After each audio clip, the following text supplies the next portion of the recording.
जय हिंद दोस्तों, मेरा नाम है प्रभात कुमार और मैं आप सभी का PYQ एकेडमी पे स्वागत करता हूं। आज के इस वीडियो में मैं बीपीएससी द्वारा कंडक्ट की गई CDPO 2022 के मैथमेटिक्स के सवालों का सॉल्यूशन आपको प्रोवाइड करने वाला हूं।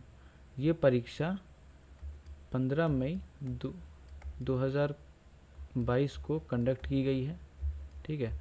और इसमें पूछी गई सवाल काफ़ी अच्छे सवाल पूछे गए हैं इसमें। और इसमें जो सवाल इस तरह के सवाल जो है आने वाली सरस्वती बीपीएससी में भी पूछे जा सकती है। तो जो बच्चे बीपीएससी की तैयारी कर रहे हैं वो भी इन सॉल्यूशंस को देख सकते हैं। तो चलिए आगे बढ़ते हैं।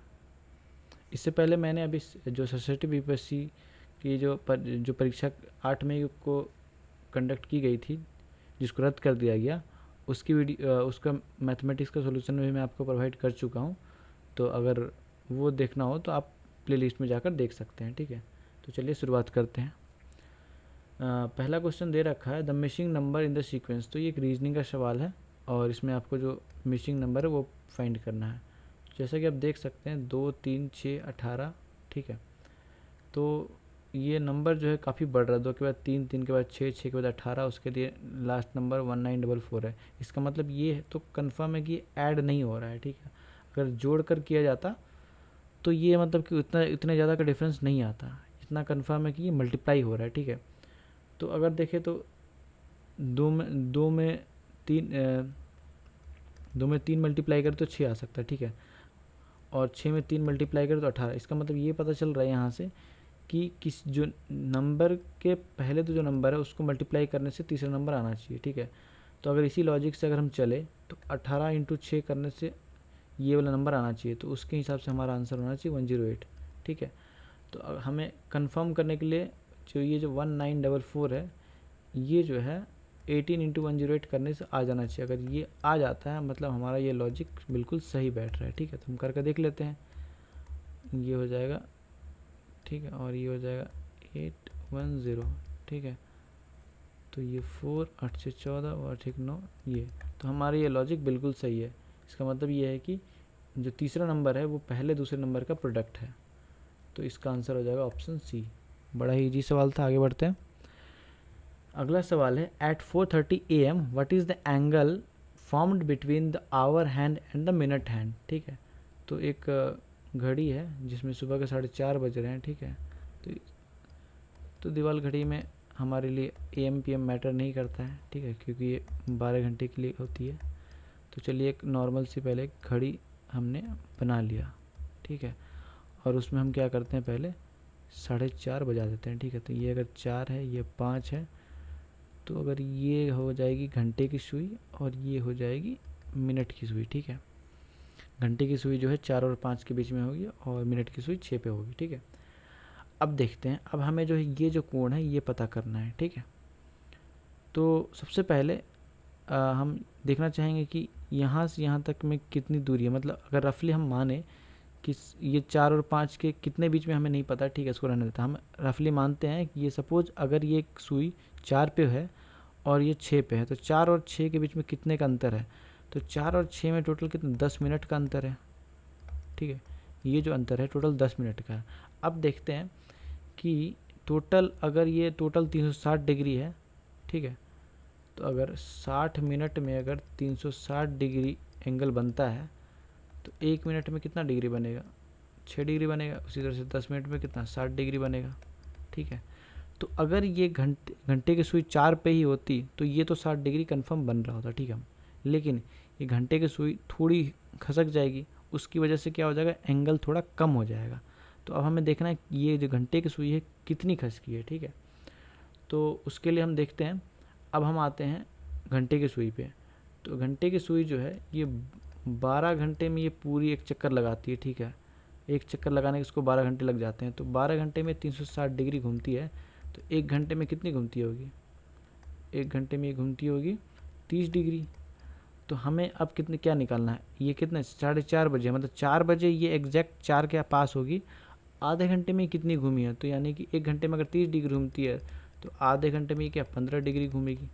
मतलब कि ये जो है कि यहाँ से थोड़ी खसक के 15 डिग्री इधर और खसक गई है, मतलब कि अगर ये नहीं खसकती तो हमारा 60 डिग्री होता, यहाँ हमने देख लिया, लेकिन ये 15 डिग्री खसक गई है तो हम उसमें 15 और माइनस कर देंगे, तो ये हमारा हो जाएगा आंसर 45 डिग्री। यानी कि 4:30 बजे जो घंटे की सुई और मिनट की सुई के बीच का जो कोण बनेगा वो होगा 45 डिग्री का। ठीक है, आगे बढ़ते हैं।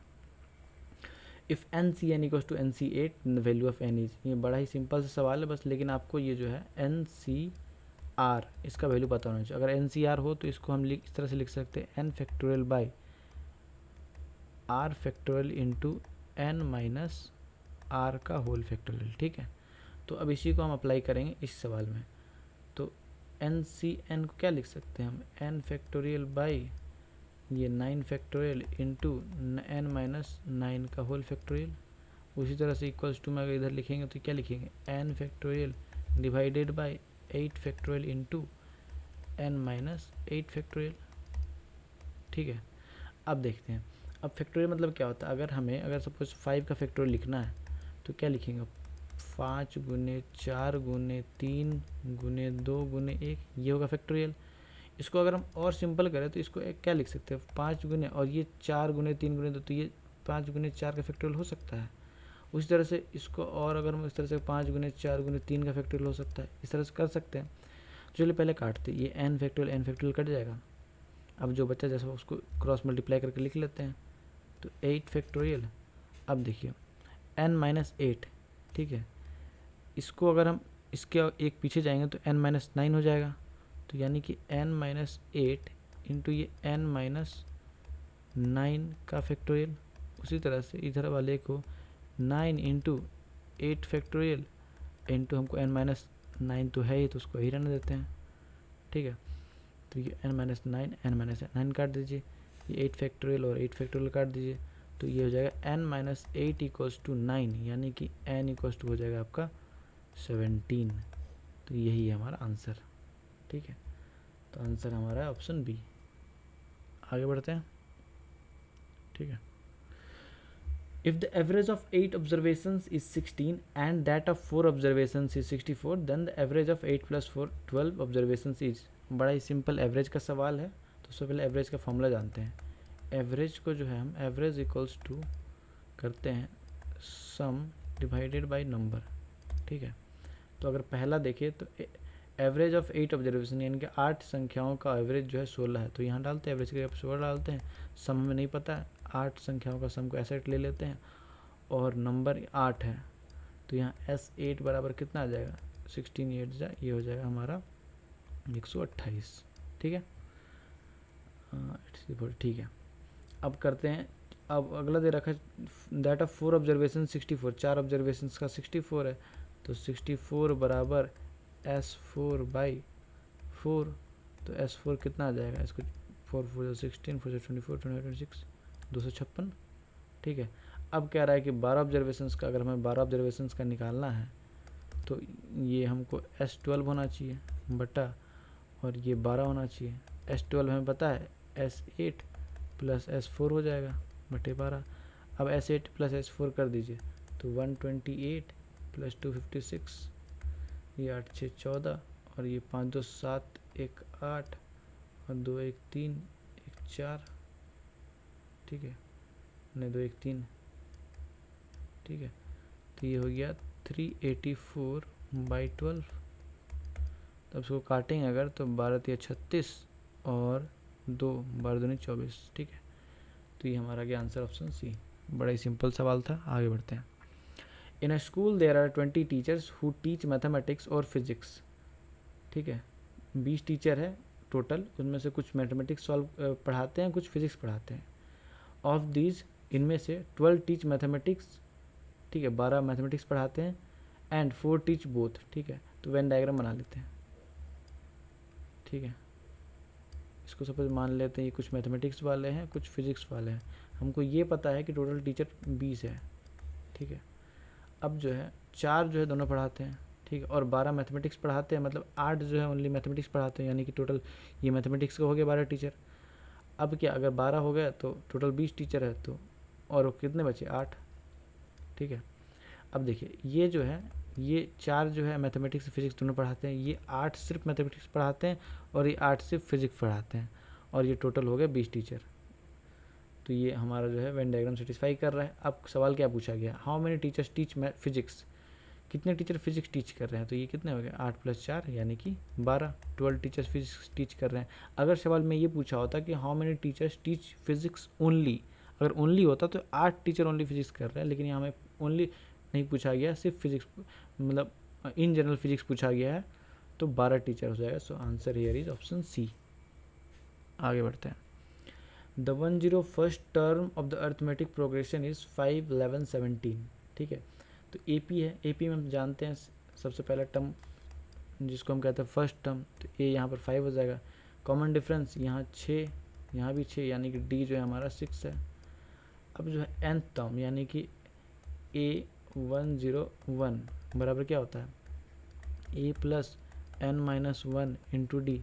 यहाँ पर n की वैल्यू हमारी क्या है 100 है, तो 5 + 101 - 1 इंटू 6 यानी कि 5 + 100 इंटू 6 यानी कि 605।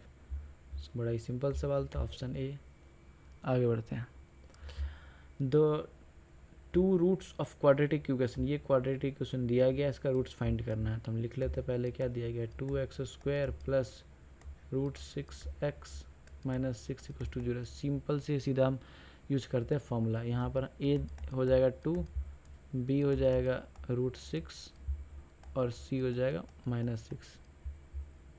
ठीक है, तो अब फॉर्मूला जानते हैं, x = -b ± √√ b² - 4ac/2a।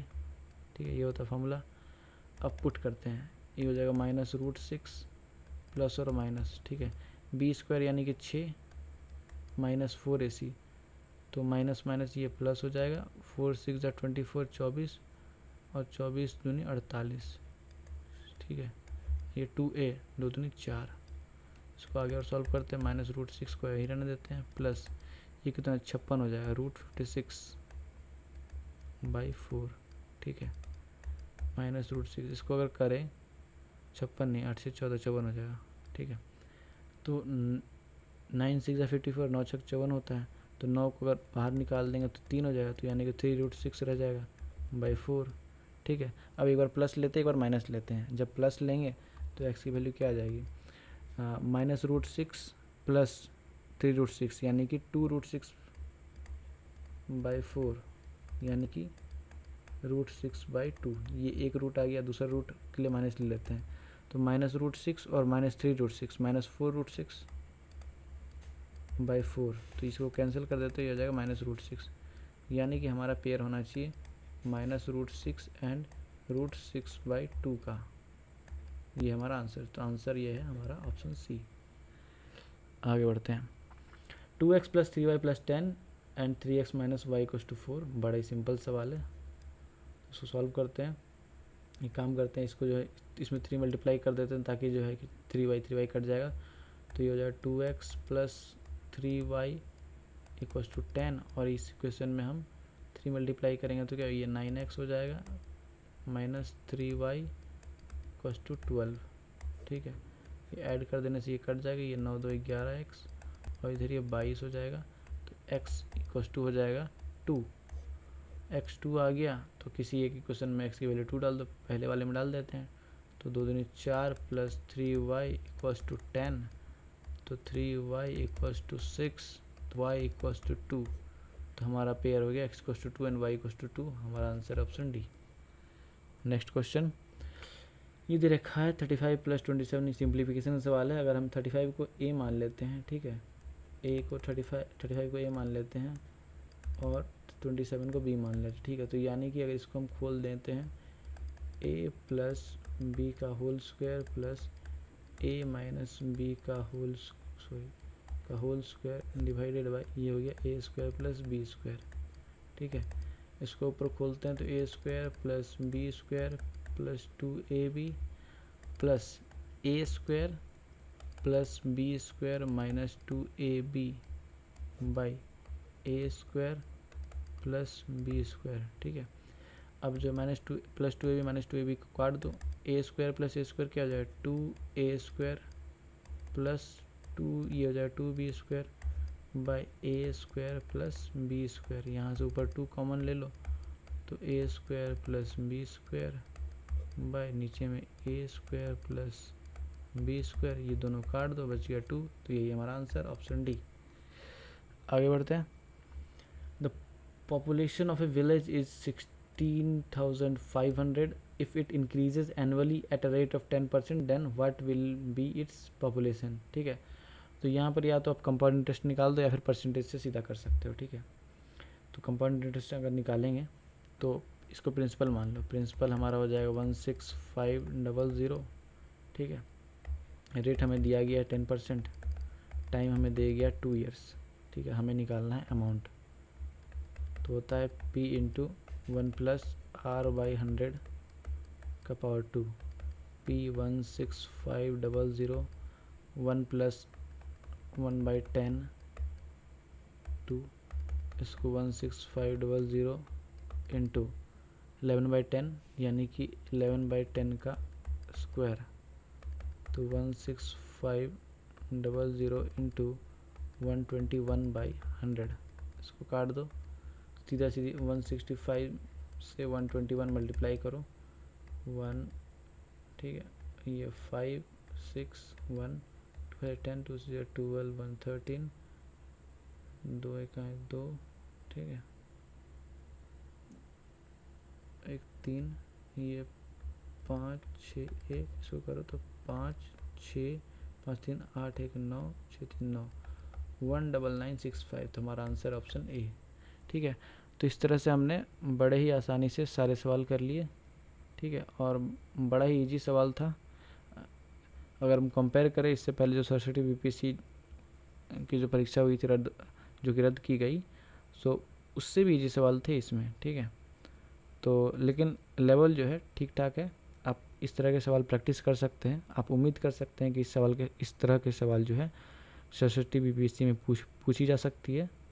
तो अगर आपको किसी भी सवाल में अगर कोई भी डाउट हो तो आप प्लीज़ कमेंट करें, और अगर आपको ये वीडियो पसंद आया तो ज़रूर लाइक करें और अपने दोस्तों का शेयर करें, ताकि जो इस तरह के वीडियोस की तलाश में उन्हें ये वीडियो मिले। ठीक है, और अगर आपको और भी इस तरह की वीडियोस देखने हैं तो आप मेरे प्लेलिस्ट में जा सकते हैं, उसमें मैंने काफ़ी सारे बीपीएससी से रिलेटेड वीडियोस बना रखे हैं। उसके अलावा मैंने CDS APF ठीक है इससे वीडियोस बना रखे हैं, तो आपको कोई भी जानकारी आपको प्लेलिस्ट के द्वारा मिल जाएगी। और thank you so much for watching PYQ Academy।